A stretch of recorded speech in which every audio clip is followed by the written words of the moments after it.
It's time to get real. It's time to get raw. It's time to look ourselves in the mirror and come to the resolve that this version of ourself is not going to carry us in the stretch.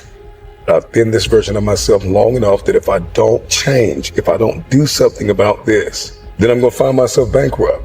Having that faith, that vulnerability to just see things that are hard to see. You got to get comfortable being uncomfortable.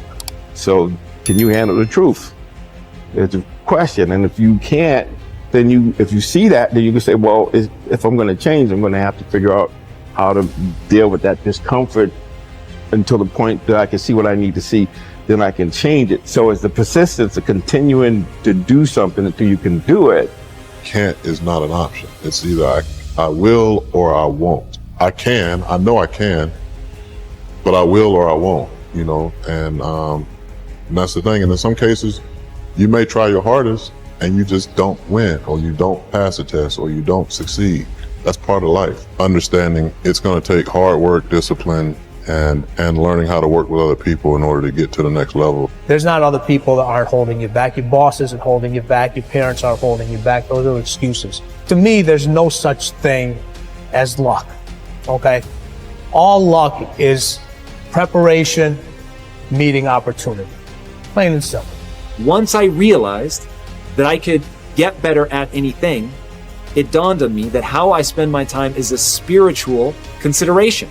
And I didn't want to die with potential that I failed to turn into skill set. That, to me, that speaks to how much of my potential can I actually turn into skill set and get good at this stuff and push and grow and improve. Like, that to me is just this incredibly intoxicating loop. You're waking up every morning with a desire to adapt, with a desire to change. Stand out today. Be different. Become something different.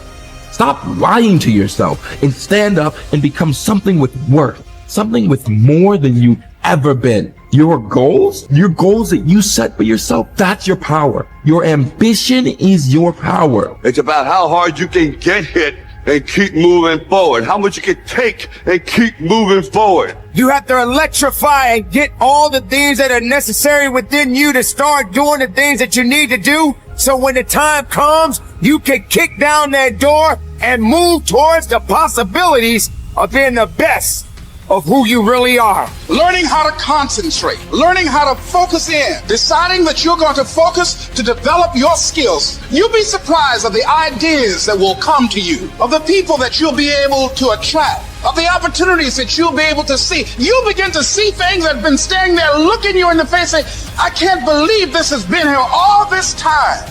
There are so many people in the world and you may be watching this right now, and you have these incredible ideas, and what you think is missing is motivation. And that's not true, because the way that our minds are wired and the fact about human beings is that we are not designed to do things that are uncomfortable or scary or difficult. Our brains are designed to protect us from those things, because our brains are trying to keep us alive. And in order to change, in order to build a business, in order to be the best parent, the best spouse, to do all those things that you know you want to do with your life, with your work, with your dreams, you're going to have to do things that are difficult, uncertain, or scary, which sets up this problem for all of us.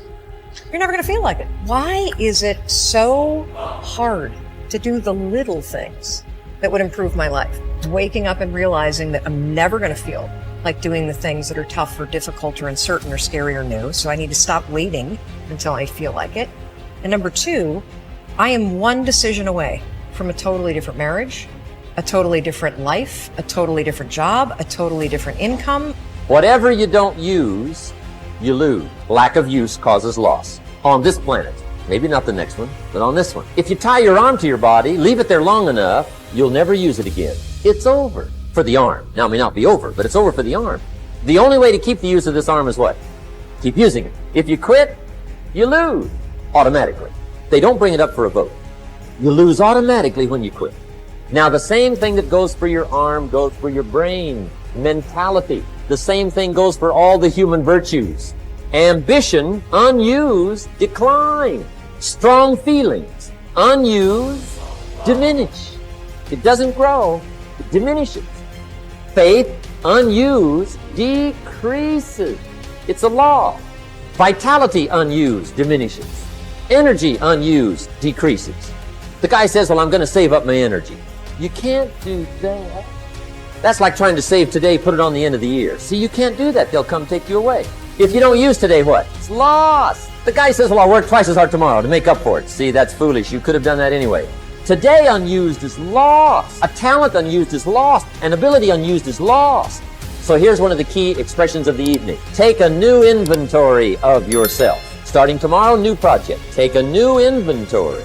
And make sure that all of your talent and ability and mentality and ingenuity and vitality and strong feelings, faith, courage, make sure that all you've got's being used. Otherwise, you lose. Resolve to focus on the solution and what can be done now, rather than on what happened and who's to blame. Think in terms of the actions you can take to resolve the situation, rather than what went wrong and who is to blame.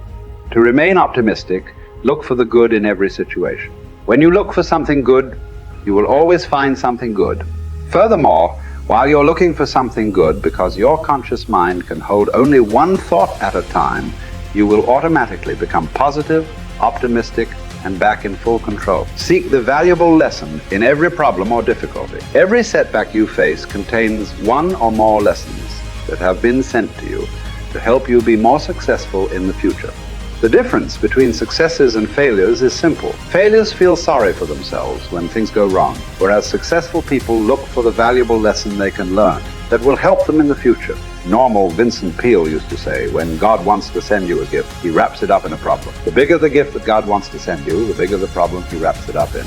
Instead of concentrating on the problem, look for the gift. Wonderfully enough, you will always find it. What's more, sometimes the gift or valuable lesson can be of far greater value than the cost of the problem itself. Sometimes one lesson that you learn in dealing with a problem can be the key to your long-term success. As Napoleon Hill wrote, within every problem or obstacle lays the seed of an equal or greater opportunity or benefit. Your job is to find it. Continually think of yourself as a strong, powerful, resolute person in the face of adversity.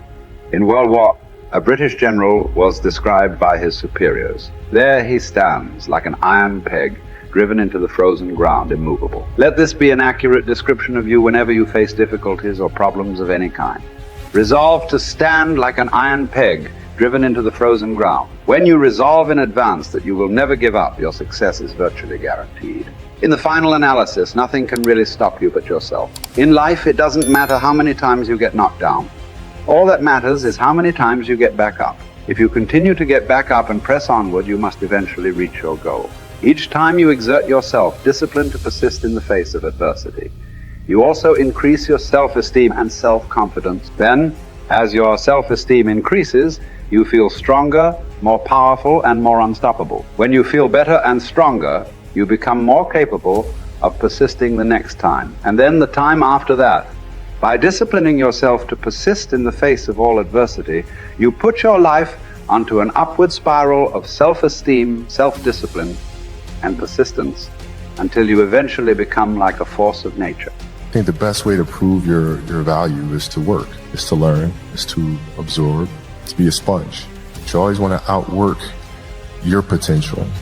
As hard as you believe you can work harder than that. And that's what I tried to do when I first came in the league. But, basketball is such a direct competition sport that me coming in at 17, I hated when my teammates would say, I get hit with an elbow, right? Shaq would hit me with an elbow in practice. I always had that extra chip on my shoulder. So every day in practice for me was really trying to annihilate everybody that I was playing against. I wanted to prove you don't need to babysit me. And so it's always that competitive nature, the work ethic, and curiosity. My philosophy was a very simple one.